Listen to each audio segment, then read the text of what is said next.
नमस्कार, मैं हूं सुमित अवस्थी। बीक्यू प्राइम में आपका स्वागत है। कड़ाके की ठंड पड़ रही हो, तापमान 0 डिग्री के आसपास हो तो क्या मन करेगा आपका? यही ना कि घर के अंदर घुस जाएं और रजाई के अंदर दुबक कर बैठ जाएं। लेकिन जोशीमठ के लोग तो ऐसा भी नहीं कर सकते हैं। घर के अंदर जा नहीं सकते, घर में दरारें हैं, घर खतरनाक जोन में है और घर के बाहर जबरदस्त ठंड पड़ रही है। सारी जमा पूंजी आज जोशीमठ के हजारों लोगों के लिए, उनके जीवन के लिए इस वक्त वजूद का सवाल बन गई है।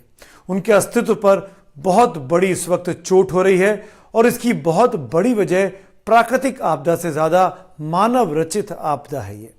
क्योंकि जिस प्रकृति के साथ खिलवाड़ किया वो प्रकृति आज बदला ले रही है। प्रकृति के साथ चलेंगे तो प्रकृति समाज को साथ लेकर चलती है। लेकिन जिस बेतरतीब तरीके से जोशीमठ का विकास की योजना बनाई गई तमाम सरकारों के द्वारा, प्रशासन के द्वारा, वो आज अपना मुंह बाए खड़ी है और तमाचा मार रही है कि विकास ऐसे नहीं होता है। जोशीमठ के बारे में आपको बताऊं, जोशीमठ अलकनंदा नदी के किनारे बसा हुआ है। जोशीमठ बद्रीनाथ जाने के लिए, औली जाने के लिए और फूलों की घाटी जाने के लिए सेंटर पॉइंट है। यहीं से इन तीनों जगहों के लिए, चाहे वो ट्रैकर्स हों, चाहे वो स्कीयर्स हों या फिर वो कोई धार्मिक यात्रा पर आने वाले लोग हों, श्रद्धालु लोग हों, उनके लिए जोशीमठ बहुत ही इंपॉर्टेंट शहर है। इसीलिए इसकी ऐतिहासिक महत्व भी है, इसका पौराणिक महत्व भी है और पर्यटन की दृष्टि से भी जोशीमठ आजकल टूरिस्ट सर्किट में बहुत ज़्यादा लोकप्रिय है। इसी वजह से जोशीमठ में टूरिज्म को बढ़ावा देने के चक्कर में बेतरतीब विकास किया गया। सड़कें बनाई गई आम व्यक्ति को राहत पहुंचाने के लिए, होटल्स का निर्माण हुआ, धर्मशालाओं का निर्माण किया गया, लेकिन उसके पीछे कोई प्रॉपर प्लानिंग दिखाई नहीं दे रही है।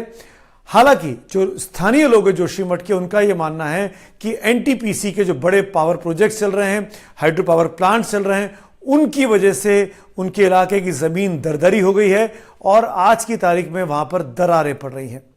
ये सारी की सारी घटना दरअसल 2 और 3 जनवरी से शुरू हुई और आज हफ्ते 10 दिन के अंदर 600 घर इन दरारों से प्रभावित हैं। 600 घरों के लोगों को इवैक्यूएट कराया जा रहा है, सुरक्षित स्थानों पर निकाला जा रहा है। प्रधानमंत्री मोदी चिंतित हैं। उन्होंने वहां के मुख्यमंत्री धामी से बातचीत की है, मदद का भरोसा दिलाया है।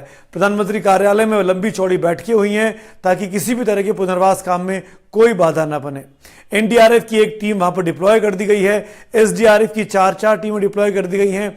स्थानीय प्रशासन, डीएम जो है चमोली के, वो खुद मानते हैं कि जल स्त्राव हुआ, जमीन के नीचे से जल स्त्राव हुआ, जिसमें करीब 400 से 500 लीटर पानी रोज बह रहा है। ये जल स्त्राव क्यों हुआ, कैसे फटा, किसी को नहीं अंदाजा। कितना पानी जमा है अंदर, किसी को नहीं अंदाजा, क्योंकि अभी इसका अध्ययन चल रहा है। बड़े बड़े इंस्टीट्यूट जो हैं, आईआईटी लेवल के इंस्टीट्यूट, इसमें स्टडी कर रहे हैं ताकि पता लगाया जा सके कि दरारें क्यों पड़ रही हैं। इस वक्त सबसे जरूरी काम है वहां रहने वाले 20 से 25 हजार लोगों का पुनर्वास। उनकी जो जमा पूंजी वहां इकट्ठा है, उन्होंने घर जो है, उनका व्यापारिक संस्थान जो बना लिए हैं, उसकी भरपाई की जा सके। ये बात समझनी जरूरी है कि जोशीमठ एक पैरा ग्लेशियर जोन पे बना हुआ है, यानी एक ऐसा इलाका है जहां पर पहले ग्लेशियर था। ग्लेशियर की जब बर्फ सूख गई, पिघल गई, तो जो उसका मलबा बसता है, उस मलबे पर बसा हुआ ये शहर है। आज से नहीं, 30-40 साल से तमाम अध्ययन हुए हैं जो लगातार ये कहते आ रहे हैं कि जोशीमठ बहुत ही खतरनाक जगह पर बना है और कभी भी यहाँ पर कोई बड़ी आपदा आ सकती है।